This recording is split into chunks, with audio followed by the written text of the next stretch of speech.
All right, everybody, welcome back to chapter 27, the Cold War. We're going to continue on today from where we left off yesterday, where we talked a little bit about the background of the Cold War leading uh, up to it. We talked about America kind of emerging as the world power immediately following the atomic bombs, and this kicks off the Cold War between the United States and the Soviet Union. So we got a little bit of background into that yesterday, some additional things that happened during World War II, when you're talking about Yalta and Potsdam and even the Tehran Conference. So now we're getting into some of this early Cold War stuff. So we're going to talk about that today. Here's a map, give you kind of a visual. So this is what things kind of look like after World War II by, we'll say about 1956. Okay. Um, so all the countries there in green, those are all allied nations. NATO alliance countries. We'll talk about NATO a little bit later. All the ones in orange are part of the Warsaw Pact. That's basically the communist version of NATO, started by the Soviet Union. And then all these ones in yellow, those are all neutral or unaffiliated countries. Even though some of them, like Yugoslavia, are kind of communist, but whatever. Anyway, so let's talk a little bit about exactly what we're doing in the escalating battle against communism. So, how do we do this? Well, first of all, we have to figure something out at home. Okay. Uh, America now is a much larger world power. Okay. We are seen as the arbiter of all problems for the world. I talked a third period earlier today in our Zoom conference, and let me explain this a little bit. So, after we emerged after the Second World War as this dominant world power, we now have a new responsibility to the world that we kind of, didn't really have before. Okay. And in that, let me get rid of that there. Okay. So, in those responsibilities, it's kind of like things had been for us in our relationship with Latin American countries for some time. Okay. Now we kind of have a responsibility to the rest of the world to help them out, okay? Especially in Europe at this time, because we get out of at least the country physically. Obviously, lots of lives were lost and stuff like that. And there was the attack on Pearl Harbor, but in terms of destruction, we get out of World War II and World War One pretty unblemished as the United States, while Europe is a smoking pile of rubble. Okay, uh, so in that, there's lots of new responsibilities and parts that the United States kind of has to embrace. And among these, um, are much larger growing military force.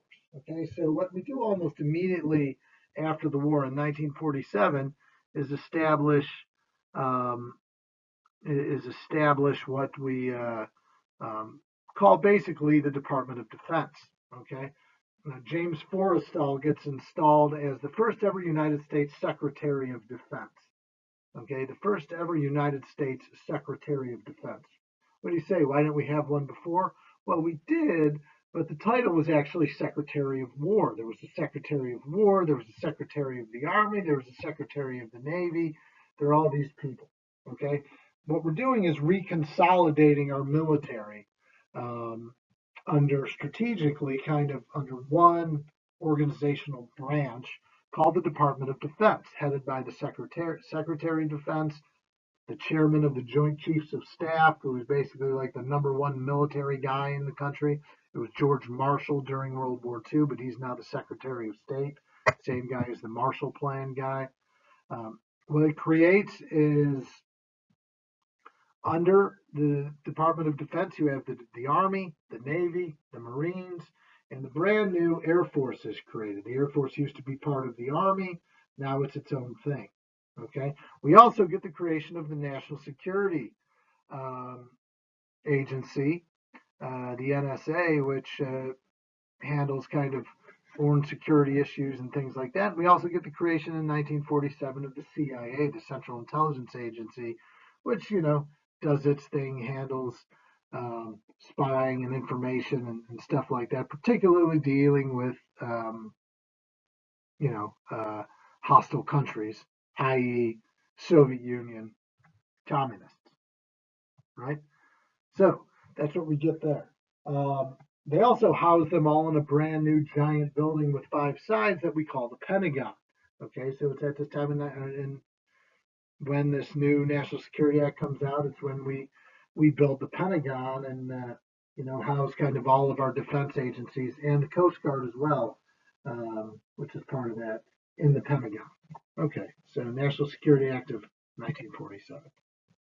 Other big thing we have to do is establish something called NATO. What is NATO? Well, it's a form of alliances between us and European countries. Basically, democratic countries opposed to communism, right? NATO stands for the North Atlantic Treaty Organization.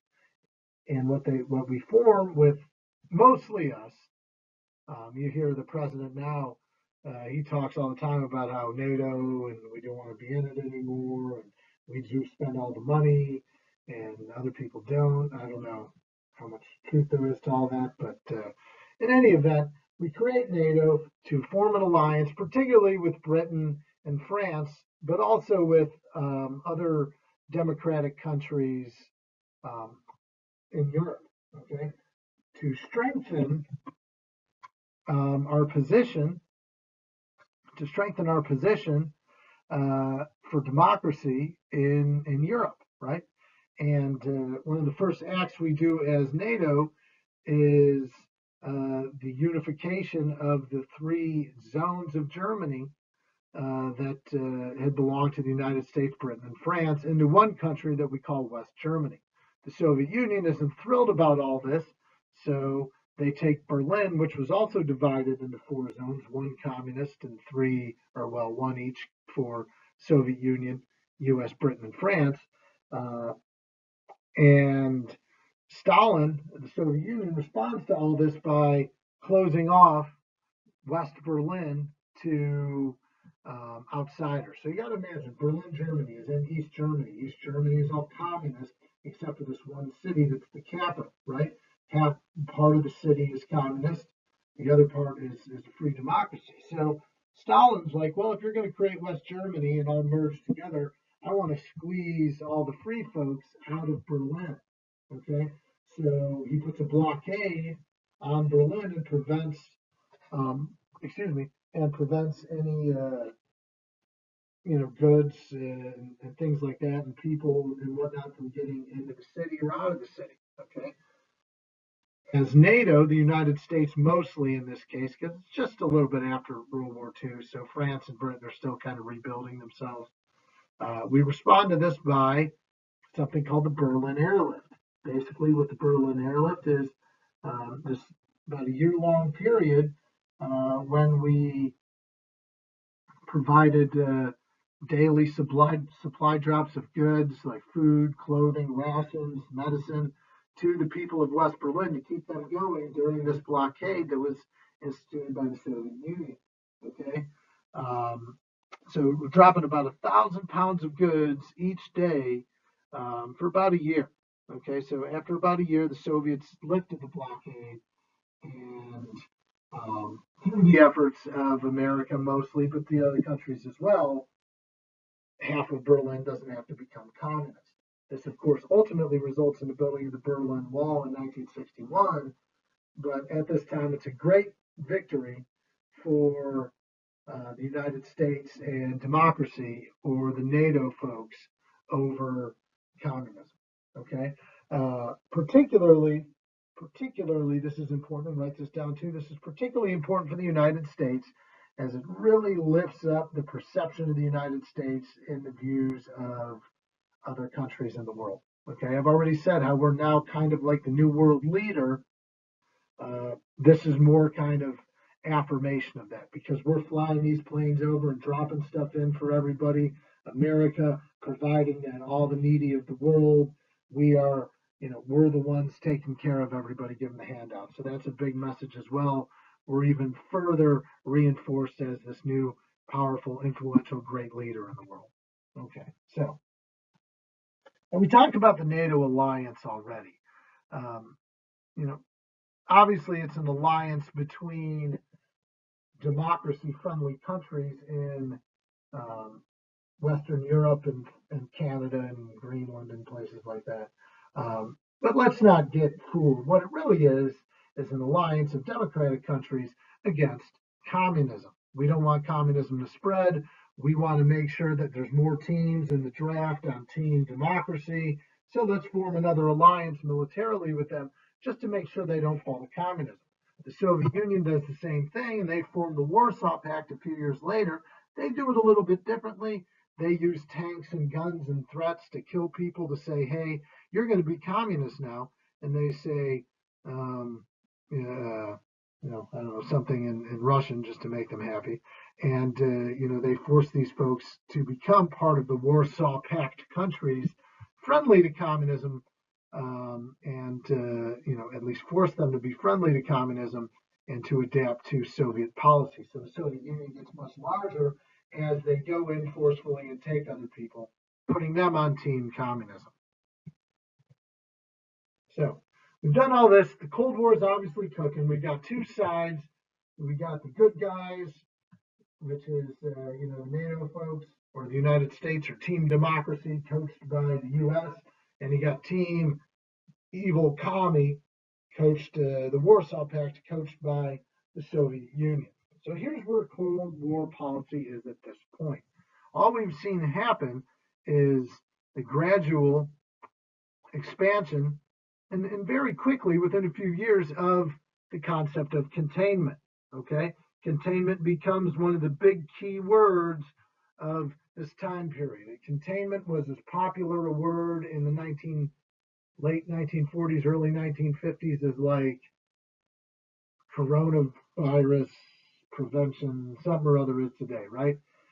We're all worried now about the coronavirus and what it can do. I want to draw a parallel to how people felt about communism in the late 40s and early 50s. People felt very much the same way. Communism was a virus, a disease that threatened the safety of all Americans and the safety of democracy. Therefore, we were afraid of it. We wanted to do everything we can to contain it, just like we're trying to do everything we can now to contain, COVID-19.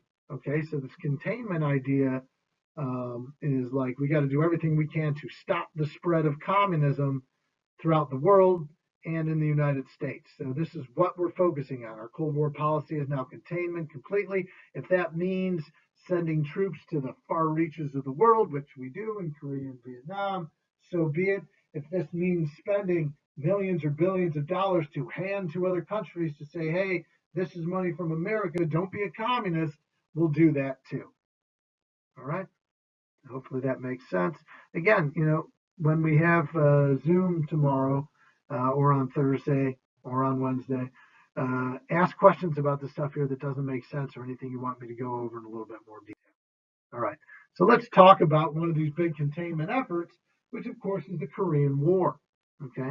So here's the deal. We talked the other day about Chiang Kai-shek and how he was the nationalist leader of China. Again, Chiang Kai-shek, the nationalist leader of China, and he was really kind of a bad leader, but he wasn't communist. So we're like, okay, well, we'll support him. Well, by this time, and right now we're talking like 1950, China has fallen. Mao Zedong has taken over China and made China a communist country, not through the invasion of the Soviets, but certainly through financial intervention from the Soviet Union.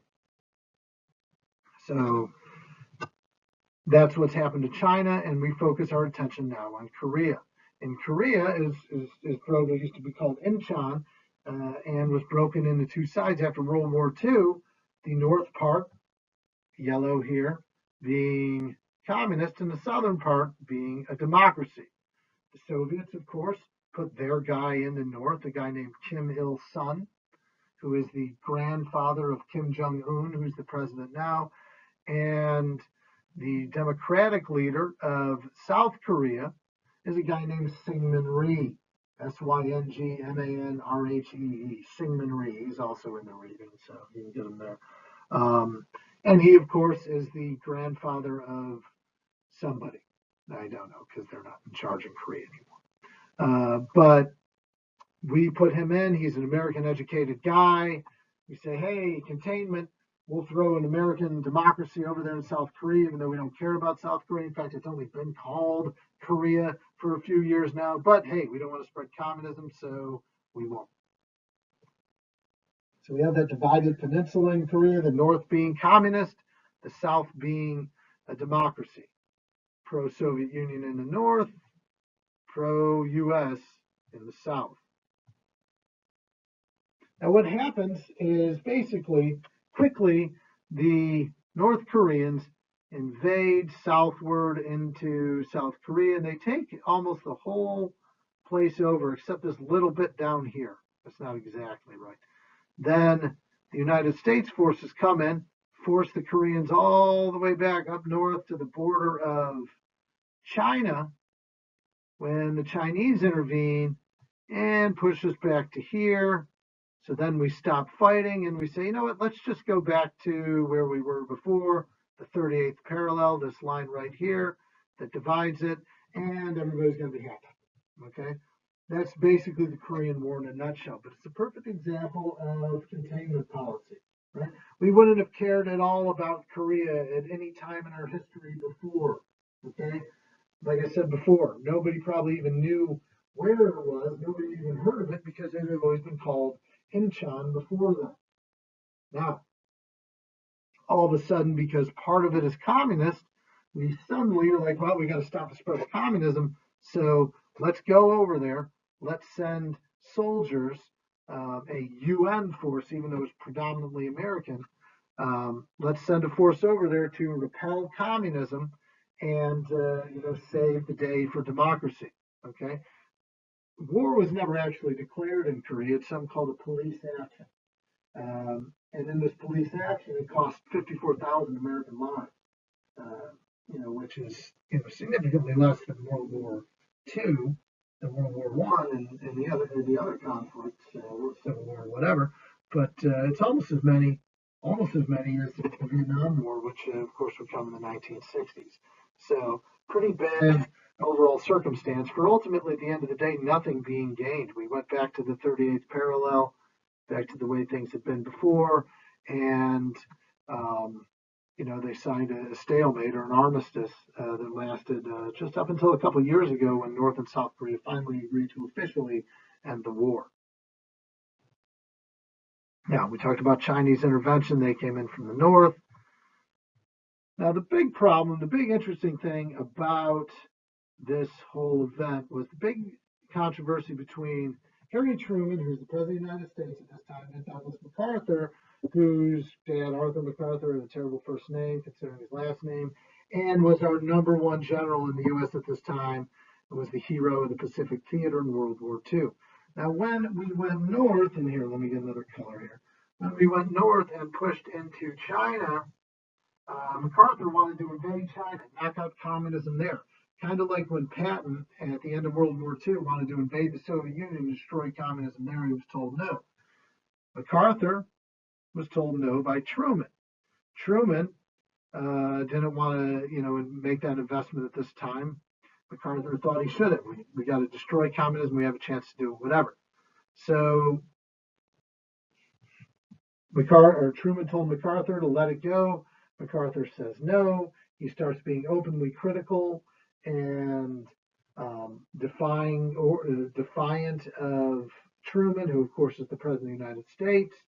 And very publicly, because of his public defiance, MacArthur gets fired by Truman. This is a big deal because you didn't often see back then, especially celebrated war heroes, kind of get fired by the president for insubordination. But this became a really, really big deal in the early 1950s as Truman's popularity was kind of up and down, and MacArthur, being a war hero, was very well liked. Was kind of really, really big news. But Truman again is saying, hey, I'm going to make a strong stance in this situation. We're not going to invade China now. We're not willing to give up the lives at this point. MacArthur, you better back down. MacArthur criticizes Truman. Truman doesn't like his defiance. Truman fires him. Now that sounds like it doesn't sound like such a big deal now because we see the president fire people all the time. But back then, it was a pretty big deal in the early 1950s, right? Uh, Ultimately, in Truman's mind, do we really want nuclear war over Korea? No, probably not, right? We got to ask.